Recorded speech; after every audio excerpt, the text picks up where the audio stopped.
అందరికి నమస్తే అండి. ఇప్పటి వరకు మీరు చూసిన సోఫా వీడియోలలో ఈ వీడియో అనేది చాలా డిఫరెంట్ అయిన వర్క్ అనమాట. ఎందుకంటే మార్కెట్ లో ఒక 10 మంది ఉంటే నాకు తెలిసి బహుశా ఒక్కరిద్దరి కంటే ఇలాంటి వర్క్స్ అనేది ఎవరు చేయలేరు అనమాట. ఎందుకంటే ఒక పాత వుడెన్ సోఫాని, ఒక పాత చెక్క సోఫాని ఇప్పుడు మార్కెట్ లో నడుస్తున్న సోఫా లాగా మార్చడం అనేది జరిగిందనమాట.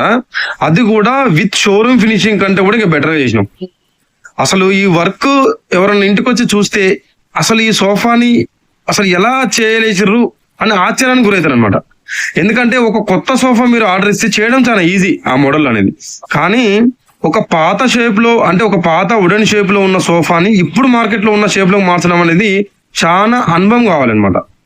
దాంతో పాటు దీంట్లో ఇంకో విషయం ఏంటంటే, ఈ రెగ్యులర్ గా వుడెన్ సోఫాని మీరు ఏదైతే రిపేరింగ్ చేయించుకుంటారో దాంతో పోల్చుకుంటే దీనికి ఖర్చు కూడా ఎక్కువ వస్తుంది. ఎందుకంటే ప్రతిదీ కూడా ఫోమ్ల కాంచి, క్లాత్ కాంచి, మెటల్ కాంచి, వర్క్ కాంచి ప్రతిదీ కూడా ఎక్కువ పడుతుంది. కాబట్టి దాంతో పోల్చుకుంటే దీంట్లో అమౌంట్ కూడా మీకు ఎక్కువ అవుతుంది, కొంచెం టైం కూడా పడుతుంది అనమాట. ఎంత ఫినిషింగ్ అంటే మీరు చూడొచ్చు, ఒక పాత వుడెన్ సోఫాని ఈ సోఫా లాగా మేము మార్చడం జరిగింది అనమాట. చాలా అద్భుతంగా అనేది వర్క్ రావడం జరిగింది. మీ దగ్గర కూడా ఎలాంటి సోఫా వర్క్ ఉన్నా మమ్మల్ని అయితే కాంటాక్ట్ అవ్వండి.